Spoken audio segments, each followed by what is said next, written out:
Bersiap. Bersiap. Assalamualaikum warahmatullahi wabarakatuh. Waalaikumsalam warahmatullahi wabarakatuh. Kembali. Gimana kabar hari ini? Ada yang belum sarapan kira-kira? Ada. Tapi kalau mas kali wajah-wajah kenapa? Belum sarapan apa? Gimana nih, ngantuk? Apa begadang semalaman? Oke, sebelum kita mulai pelajaran, saya absen dulu ya. Yang pertama, Alif, Pak. Terus Zaira, terus siapa lagi, Baim, sama satu lagi siapa tuh? Kamu kenapa siapa? Siapa nama kamu? Najwa. Kenapa Najwa? Tidur?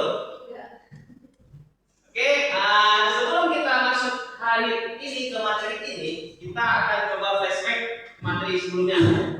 Ya, materi yang kemarin-kemarin kita coba flashback lagi sebelum kita masuk ke materi yang sebelumnya, yang selanjutnya ini. Yang mana masih ingat nggak kalian tentang materi berpikir komputasional? Masih? Apa itu? Coba saya balik lagi. Kira-kira berpikir komputasional. Ada yang masih ingat kira-kira? Seperti contoh nih, kita memecahkan suatu masalah yang besar dengan langkah-langkah yang kecil ataupun yang sederhana, sehingga kita dapat. Begitu juga untuk materi yang selanjutnya ini, kita akan coba memecahkan suatu masalah yang mana masalah nanti itu berupa data yang akan kita coba minta bantu dengan bantuan kecerdasan artifisial ini.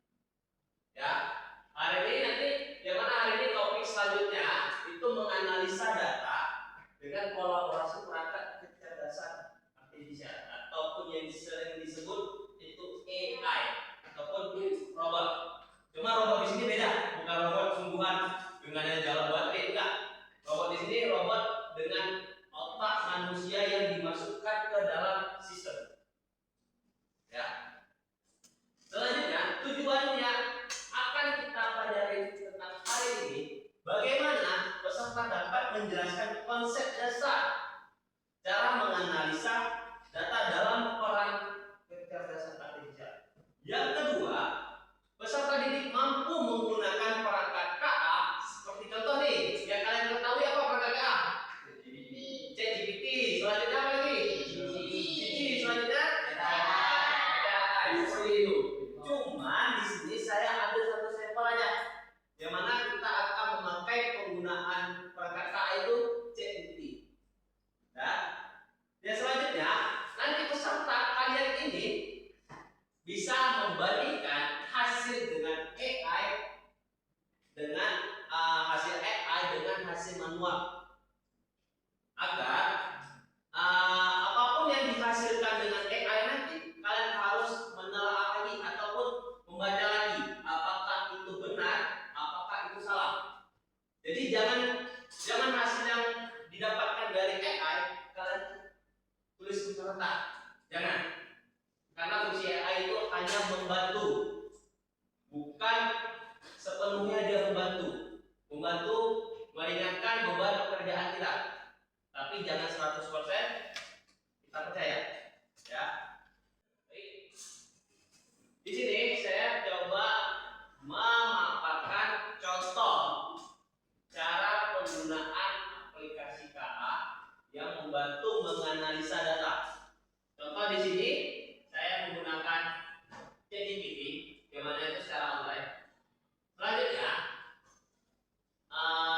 di sini saya udah siapin satu file Excel, yang mana file itu berbentuk seperti berkas atau seperti sheet lembar.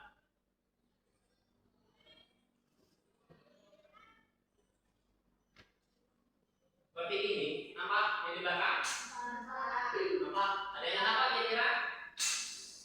Seperti ini. File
bekerja sendiri.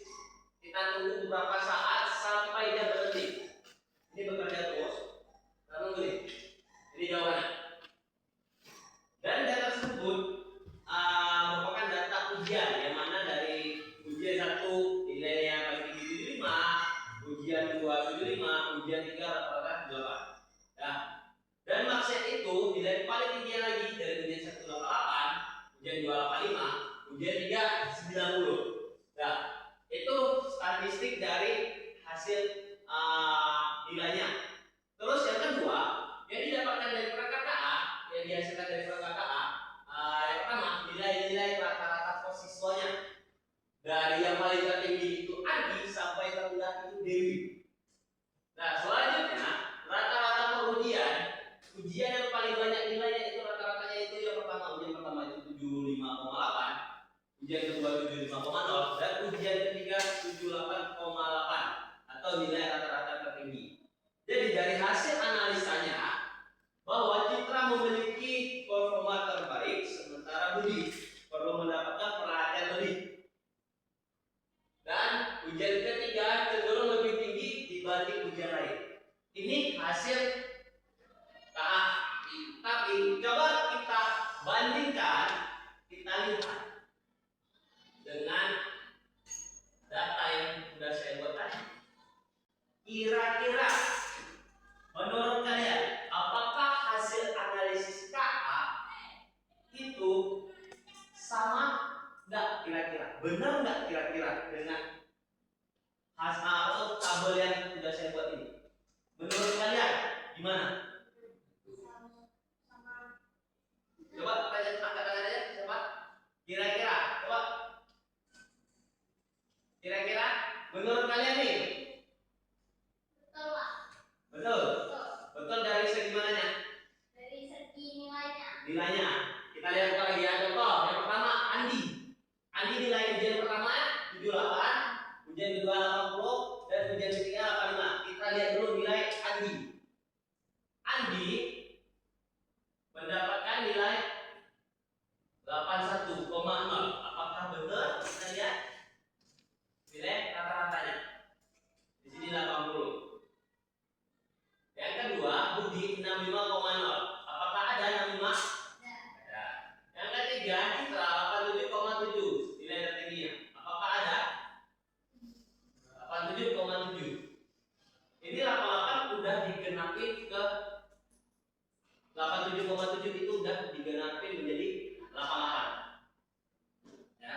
Selanjutnya di sini dan yang terakhir Dewi 72,3. Ada yang paling rendah. Tapi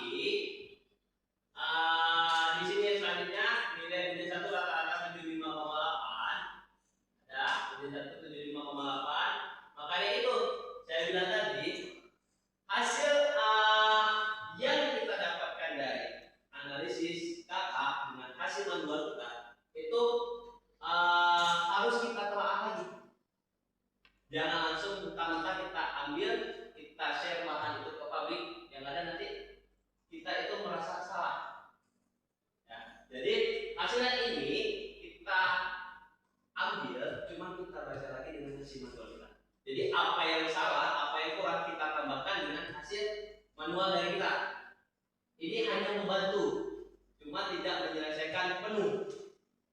Menurut kalian, yang kedua, kira-kira hasil analisa ini dapat membantu nggak? Dapat menggantikan hasil analisa dari guru nggak ataupun dari kalian? Kira-kira? Kamu menurut kalian kenapa? Jadi jangan mudah percaya 100% dengan hasil analisa KA ini, walaupun mereka sudah membantu kita. Ya. Terus, baik, mungkin itu contoh yang saya bagikan sebelum kita masuk ke materi bijinya. Yang mana di sini judulnya itu menganalisa data dengan kolaborasi perangkat kecerdasan artifisial. Yang mana itu selanjutnya apa itu kecerdasan artifisial? Yang mana itu pertama alur dari KA itu bekerja yang pertama itu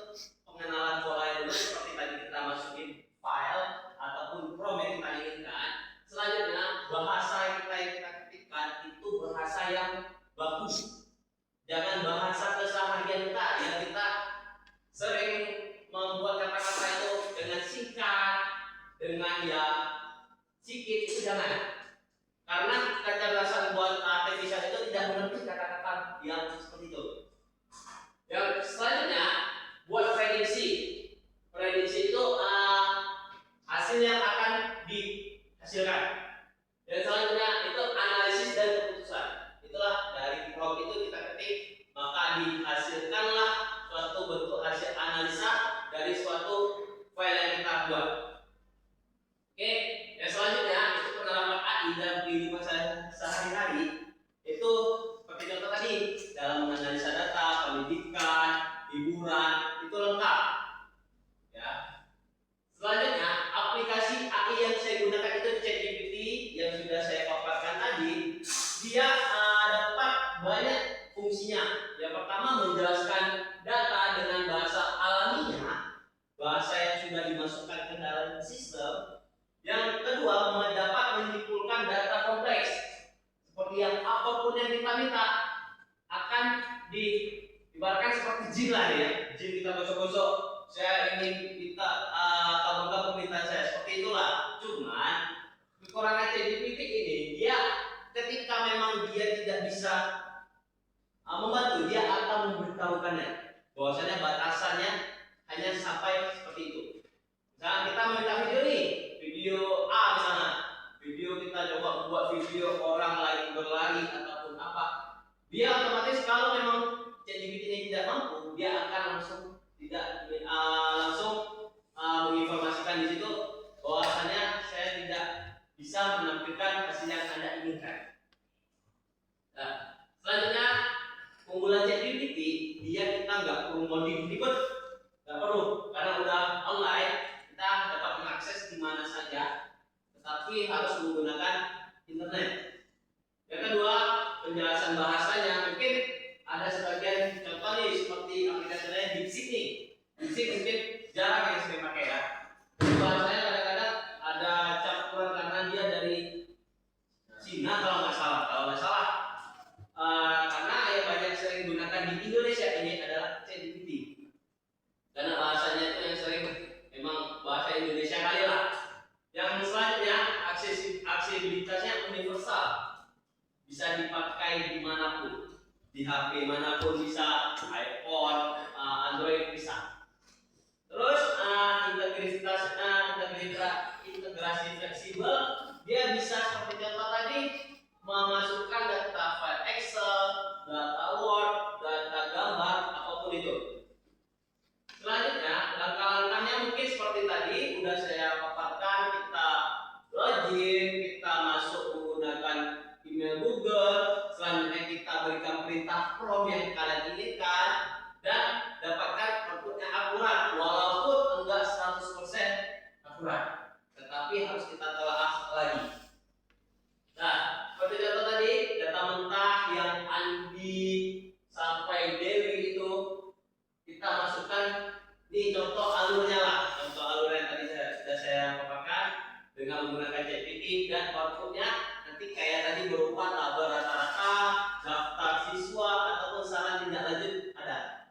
Dan bahkan tadi di bawahnya sempat ChatGPT dapat membantu apakah ingin membuat dalam bentuk statistik lagi. Kalau kita pengen, tinggal kita buat di prompt itu buatkan saja, langsung otomatis terbuat. Nah, selanjutnya di sini dalam penggunaan AI kita juga mempunyai etika. Bukan kehidupan kita aja kita mempunyai etika, tapi dalam kita penggunaan kita juga mempunyai etika. Yang mana alat AI seperti ChatGPT ini alat bantu, bukan pengganti ya.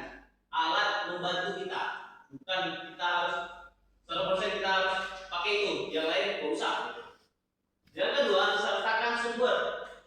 Sumber dari mana? Contoh tadi sumber yang kita ambil kan sumber dari kita nih. Kita meminta bantu dengan menganalisis data. Apakah benar? Apakah salah? Apakah memang ada benarnya tapi ada juga salahnya? Selanjutnya, hindari konten yang negatif. Contoh nih konten negatif. Kita coba lari sedikit dengan materi. Coba konten negatif itu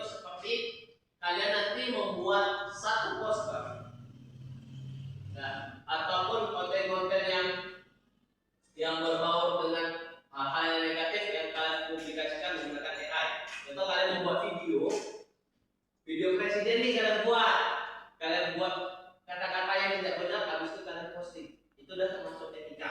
Yang kedua, kalian buat poster jualan promosi, tapi menggunakan muka wajah orang yang tidak kalian ketahui. Itu kena pelanggaran etika. Kenapa? Itu kena undang-undang hak cipta. Karena kalian menggunakan wajah orang yang tidak kalian ketahui dan tanpa izin. Jadi itulah etika dari penggunaan aplikasi kecerdasan artifisial ataupun sering disebut dengan AI. Nah, di sini mungkin masa depan analisis data dengan bantuan AI ini masih banyak pembaharuan lagi ke depannya. Bisa jadi nanti kita ke depannya ini bakal dikit-dikit AI, bakal dikit-dikit AI. Bahkan sekarang pun ada juga misalnya masak nih, kita nggak tahu, tinggal kita aja buatkan resep ini itu, otomatis langsung orang yang tidak mengetahui apapun jadi mengetahui. Orang yang gagal misalnya nggak pandai menggunakan teknologi jadi dia mengetahui. Itulah fungsi AI ini, hanya membantu kita. Enggak seperti zaman dulu susah, dari apapun susah, harus kita misalnya cari jawaban, harus ke perpustakaan lagi, cari bukunya lagi, bahkan kita harus dekat sama orang yang pintar supaya kita mengetahuinya. Tetapi kalau sekarang itu gampang dengan menggunakan kecerdasan buatan. Jadi langkah selanjutnya di sini akan saya coba membagikan 3 kelompok, yang mana masing-masing kelompok nanti udah saya buatkan apa tuh contoh datasetnya. Yang pertama dataset 1 itu dengan seperti contoh tadi nilai, dataset 2 itu penjualan, dan untuk kelompok 3 itu jumlah pengunjung dan pendapatan. Yang mana nanti masing-masing ini kalian buat Excel-nya dan kalian coba analisa dengan menggunakan ChatGPT seperti yang saya buat tadi. Ini saya bagikan ya. Ini kalian buat dataset kelompok 1. Ini yang kalian buat dataset kelompok 2. Duduk bang di sini bang, di sini aja, gabung aja. Nah, ini dataset kelompok 3. Dan coba kalian buat dulu Excel-nya seperti itu. Nah, kalian buat dulu, saya kasih waktu 5 menit. Oke, udah siap semua belum? Udah. Gimana? Kita kan bagian dari 3 kelompok itu udah siap semua Excel-nya. Nanti Excel-nya itu kalian kumpulkan ke saya.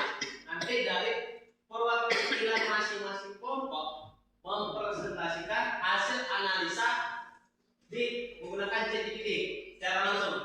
Kelompok mana kira-kira yang mau maju? Yang mau mempraktekkan secara langsung? Kelompok mana dulu? Kami. Oke, kelompok 3. Silakan maju perwakilannya. Perwakilan. Ya, di sini langsung praktekkan.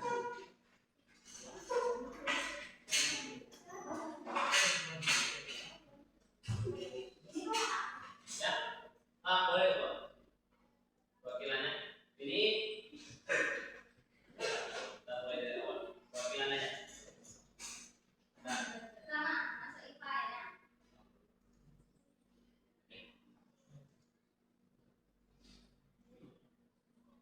nanti tidak selesai. Tiga. Apa itu? Oh, Nah, langsung promil dulu buat apa? Promil itu untuk apa? Buatkan analisa datanya Pak. Ya, dari hasilnya tadi seperti promil tadi buat tadi. Ini sebagai pertanyaannya ya. Tadi cuman hasil analisa kelompok ini apa? buatlah. Apa? Buatlah.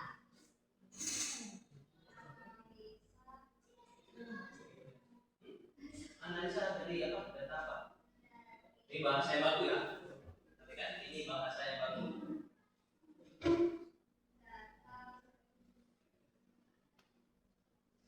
Data penjualan. Nah,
3 berapa baris, contoh bisa 5 baris. Jumlah pengunjung kalau ada ya saya bisa bikin coba tuliskan isi kolom dan contoh data di sini. Nah, apa itu? Tapi masih salah lagi kolom kita. Coba perbaiki kata-kata lagi. Komen lagi dulu kamu. Maka itu dalam penggunaan form jangan sampai salah. Coba lagi. Coba lagi. Nggak usah, buat aja. Nggak apa-apa. Jadi kita belajar loh, sama-sama nggak apa-apa. Kalaulah misalnya untuk gambar tersebut atau file tersebut tidak bisa diakses, jadi gambar tersebut ini kita capture aja. Kita menggunakan snipping tool, kita capture aja. Oke.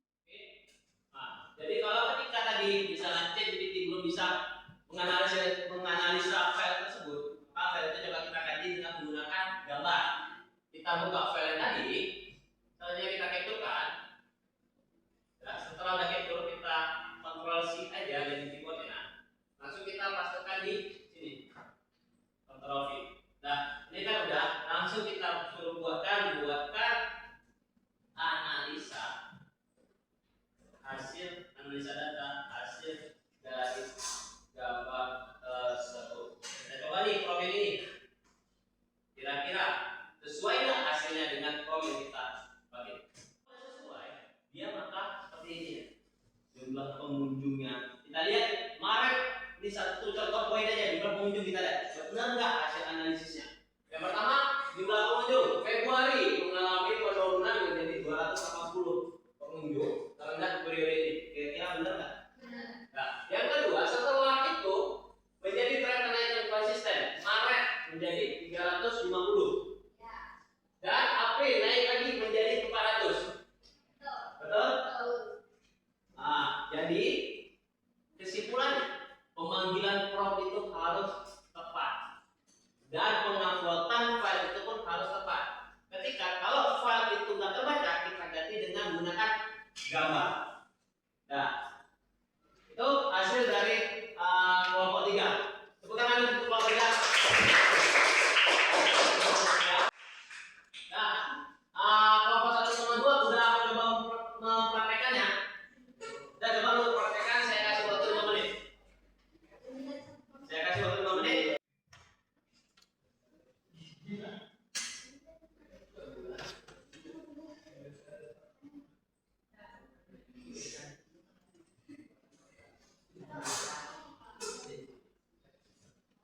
Yang lain coba dilihat ya. Yang lain coba dengar penjelasan dari hasil dari kelompok 2. Nah, silakan kelompok 2 memaparkan hasilnya dan yang menjawab pertanyaan yang ada di bawah.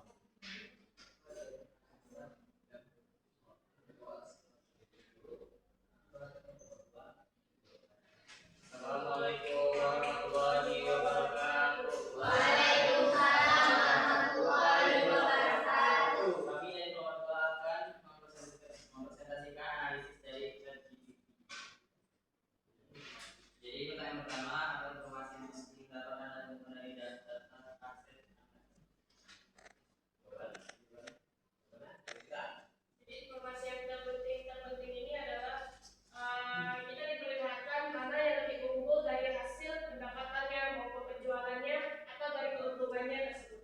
Yang kedua, berdasarkan analisis ChatGPT, data mana yang memiliki kinerja terbaik? Yaitu dianalisis produk C karena dia keuntungannya kita dapatnya itu keuntungannya 1.100.700 itu yang paling tinggi produksi dari produk A, B, sama D. Jadi semua itu sesuai dengan analisis manual dengan dari set. Jadi pertanyaan 3 apa rekomendasi yang dapat memperbaikan? Kemungkinan tidak ada karena sesuai dengan yang ada di sini. Yang keempat, jadikan analisis Anda dalam bentuk grafis fungsional itu tergantung kemauan Anda. Oke, dan cukup. Oke, tepuk tangan untuk kelompok 2.